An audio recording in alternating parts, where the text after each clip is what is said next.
হরে কৃষ্ণ। প্রণাম সবাইকে।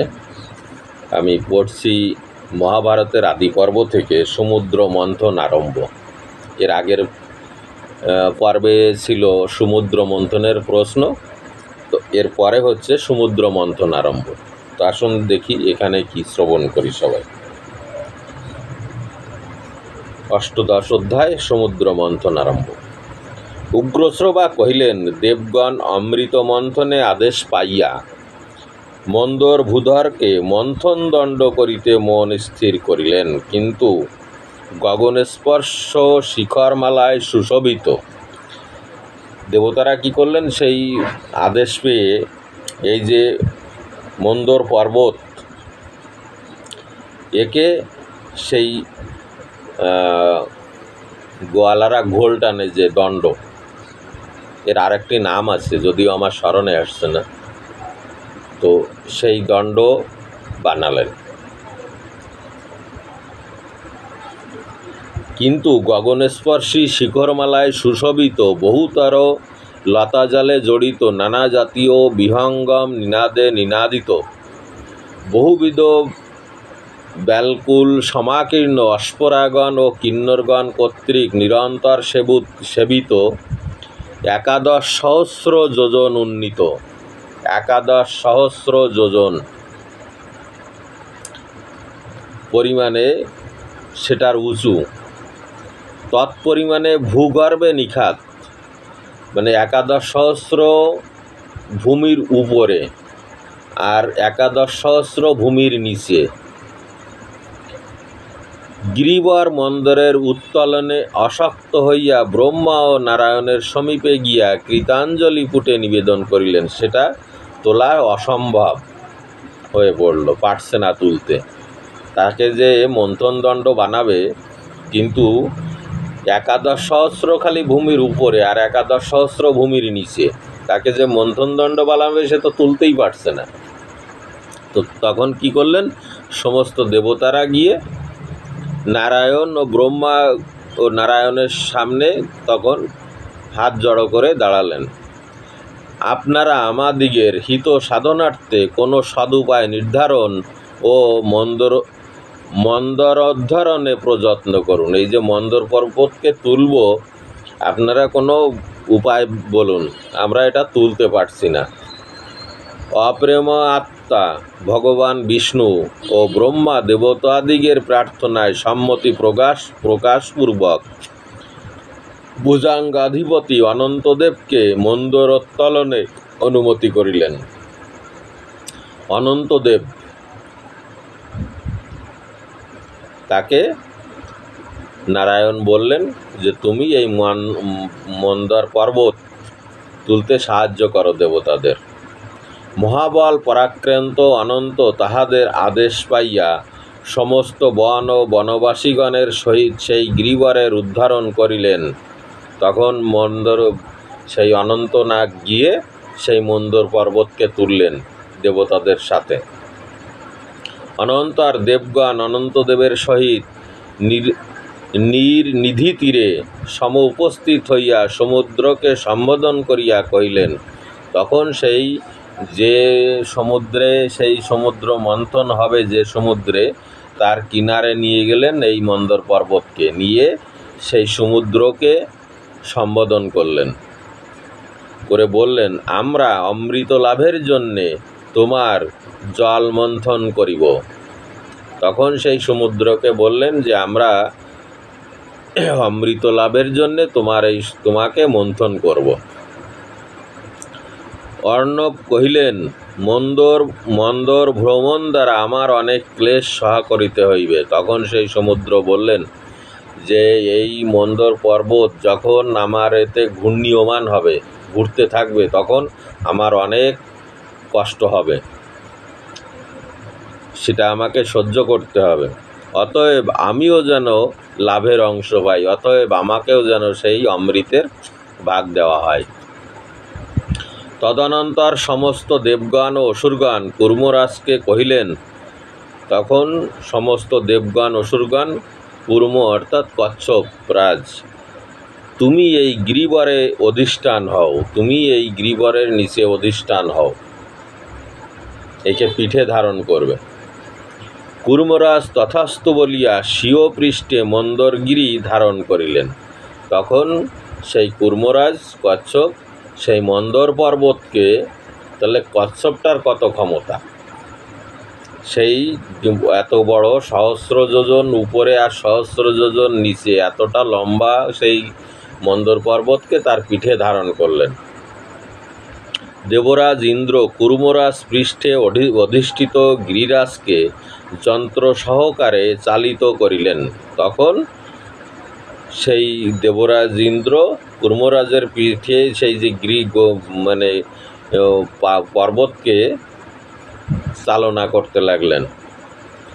এই রূপে দেবগণ মন্দরগিরিকে মন্থনদণ্ড ও বাসুকীকে মন্থন রজ্জু করিয়া অম্ভনিধি মন্থন করিতে আরম্ভ করিলেন। বাসুকী শেষনাগ তাকে কি করলেন, দড়ি তৈরি করলেন তাকে দিয়ে। কি এক আজব ব্যাপার, তাকে দড়ি বানিয়ে একদিকে অসুর আর একদিকে দেবতারা ধরে টানছেন, আর মন্দর পর্বত কচ্ছপের পিঠে ঘুরছে কচ্ছপ সহকারে।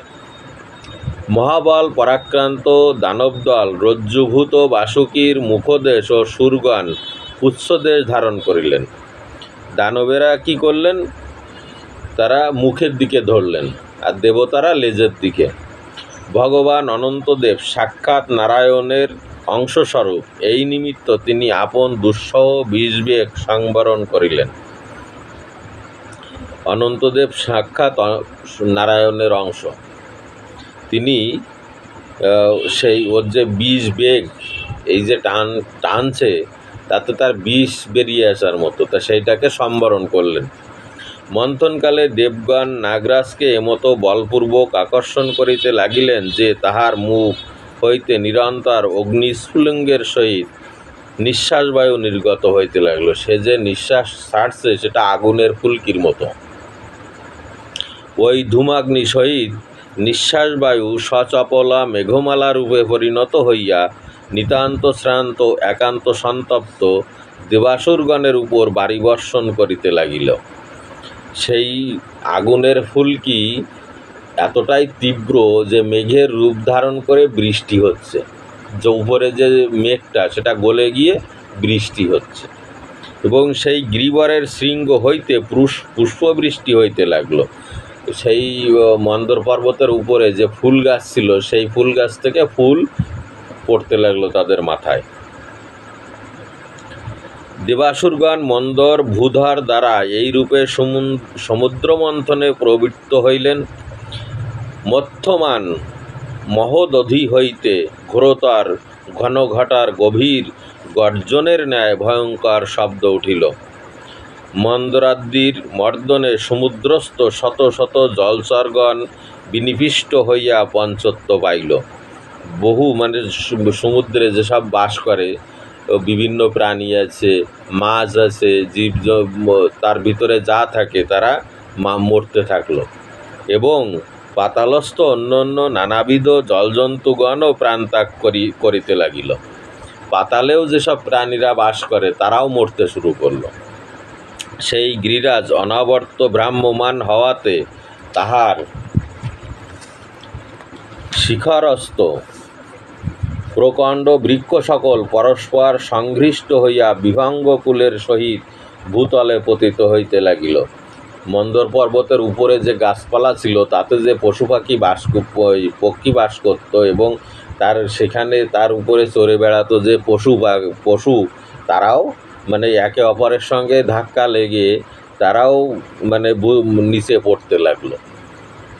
মন্দরগিরির সেই সকল তরুগণের পরস্পর সংঘর্ষে সমুদ্ভূত হুতাসন শিখা দ্বারা সমাবৃত হইয়া তড়িৎপটলাবৃত নবীন নিরোদের ন্যায় সাতিশান শোভামান হইল। মানে সেই বাস পড়লে যেমন হয় সেই রকম অবস্থা। পরে ওই অনল ক্রমে ক্রমে প্রবল হইয়া অরণ্যানি বিনির্গত কুঞ্জর কেশরীগণ ও অন্যান্য বন্য জন্তুগণকে দগ্ধ করিতে লাগিল। সেই শেষনাগের নিঃশ্বাস থেকে যে আগুন বেরোচ্ছে সেগুলো ওই মন্দর পর্বতে গিয়ে ঠেকছে, আবার কিছু আকাশে উঠে যাচ্ছে। তো সেই গরমে, সেই তাপে সব মরতে শুরু করেছে। সংঘর্ষণ হুতাশন এইরূপে পর্বতস্থ সমস্ত জীবজন্তুগণকে দগ্ধ করিতে আরম্ভ করিলে সুরপতি ইন্দ্র মেঘ সমুদ্ভূত সলিল সেচন দ্বারা তাহা নির্বাপন করিলেন। তখন ইন্দ্র কি করলেন, দেখলেন যে ভয়ঙ্কর অবস্থা, তখন সে আরও বেশি বৃষ্টি দিলেন। বৃষ্টি দিয়ে সেই আগুন থামাতে লাগলেন। অনন্তর নানাবিধ মহির্ভোগণের নির্যাস মহৌষধি রস গলিয়া সমুদ্রে পতিত হইতে লাগিল। সেই পর্বতের উপরে যে সমস্ত গাছ, ঔষধি গাছ ছিল, সেগুলো ফুটছে, কাঁচা গাছ, সেই যে রস সব কিছু এসে সমুদ্রে মিশছে। অমৃতসম গুণসম্পন্ন সেই সমস্ত বৃক্ষ নির্যাস ও কাঞ্চন নিঃস্রাবের প্রভাবে দেবগণ অমরত্ব প্রাপ্ত হইলেন। সমুদ্র জল পূর্বোক্ত বহুবিধ উৎকৃষ্ট রস দ্বারা মিশ্রিত হইয়া ক্ষীররূপে পরিণত হইল। সেই সমস্ত নির্যাস গাছের এসে সমুদ্রে মিশছে, তখন কি হলো, সেটা এসে ক্ষীরের মতো তৈরি হলো। আর ওটা তো ঘুরছে, যেমন ডানটি ঘুরছে, ঘোল যেমন ঘোরা বানানো হয় সেরকম ওটা মন্থন হচ্ছে সর্বক্ষণ, তার ভিতরে এই রসটা গিয়ে পড়ছে। সেই ক্ষীর হইতে ঘৃত উৎপন্ন হয়। সেই ক্ষীর যখন আরও বেশি মন্থন হচ্ছে, তখন সেটা থেকে ঘি উৎপন্ন হচ্ছে। তদনন্তর দেবগণ পদ্মাসনস্থ ব্রহ্মার নিকট উপস্থিত হইয়া নিবেদন করিলেন। তখন দেবতারা, কিছু দেবতা, সবাই তো আর টানছে না, কিছু দেবতারা গিয়ে তখন ব্রহ্মার কাছে জানালেন, ভগবান নারায়ণ ব্যতিরেক আমরা সকলে নিতান্ত পরিশ্রান্ত হইয়াছি। কোন কালে মন্থন আরম্ভ করিয়াছিলেন, কিন্তু এ পর্যন্ত অমৃত সম্মুখিত হয় নাই। বলছে সেই কোন সময়ে শুরু করেছি, আজকের কথা নয়, কিন্তু এখনো পর্যন্ত উঠছে না সেই অমৃত। তখন ব্রহ্মা নারায়ণকে সম্বোধন করিয়া কহিলেন, তুমি ইহাদের বলাধান করো, তুমি ব্যতিরেক এ বিষয়ে আর গত্যন্তর নয়। তখন ব্রহ্মা নারায়ণকে নিবেদন করলেন যে তুমি প্রভু, তুমি এদেরকে বল প্রদান করো, না হলে এরা আর পারবে না। কারণ সমস্ত বল সে কোন আমলে শুরু করেছে মন্থন, অথচ থামানো যাবে না, থামলে আর হবে না। নারায়ণ কহিলেন, যাহারা এই কার্যে ব্যাপৃত আছেন, আমি তাহাদের সকলকেই বল প্রদান করিতেছি। তাহারা সকলে একত্রিত হইয়া অম্ভনিধিকে আলোড়িত করুক। অম্ভনিধি অর্থাৎ ওই দণ্ডকে বলা হচ্ছে। তিনি বললেন যে আমি সবাইকে বল প্রদান করছি। সমস্ত দেব দানবগণ বিষ্ণুর এই বাক্য শ্রবণ করিবা মাত্র বলপ্রাপ্ত হইলেন এবং সকলে একত্র হইয়া পুনর্বার পূর্ব অপেক্ষা প্রবলরূপ জলনিধি মন্থন করিতে আরম্ভ করিলেন। এই শক্তি পেয়ে তারা আরও জোরে ওটা ঘোরাচ্ছেন, এই অম্বনিধি। তদনন্তর মধ্যমান মহাসাগর হইতে সুশীতল রশ্মি সম্পন্ন সৌম্যমূর্তি নির্মল শীতাংশু উৎপন্ন হইলেন। তৎপরে ঘৃত হইতে শ্বেত পদ্মবিশিষ্ট লক্ষ্মী ও সুরাদেবী উঠিলেন। প্রথমে উঠলেন শীতাংশু অর্থাৎ চন্দ্র, তারপরে বলছেন লক্ষ্মী ও সুরাদেবী, তারপরে উচ্চৈশ্রবা নামে শ্বেতবর্ণ হয় রত্ন ঘৃত হইতে উৎপন্ন হইলেন, এই সেই শ্বেতবর্ণ অশ্ব। পরে মহোজ্জ্বল কৌস্তবমণি ঘৃত হইতে সমুৎপন্ন হইয়া নারায়ণের বক্ষস্থলে লম্বমান হইল। তারপরে লক্ষ্মী দেবী, সুরা দেবী, চন্দ্র, মনোজব কথার অর্থ মনের ন্যায় গতিশীল, অশ্বত্তম, উচ্চৈশ্রবা সূর্য মার্গ অবলম্বন পূর্বক সুরপক্ষে গমন করিলেন।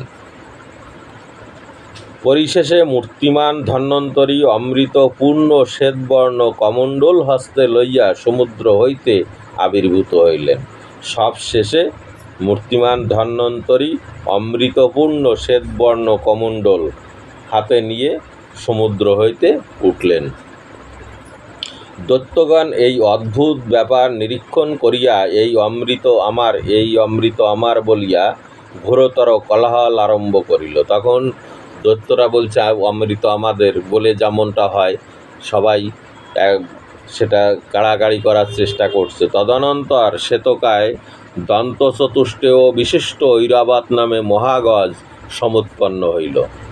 তখন ঐরাবত উঠলেন, বজ্রধর ইন্দ্র তাহাকে অধিকার করিলেন, সেটা ইন্দ্র নিলেন।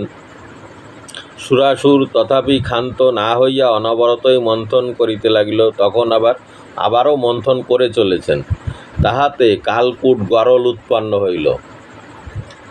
বিষ সধূম জলদগ্নির ন্যায় সেই ভয়ঙ্কর গরল ধরণীতল আকুল করিল।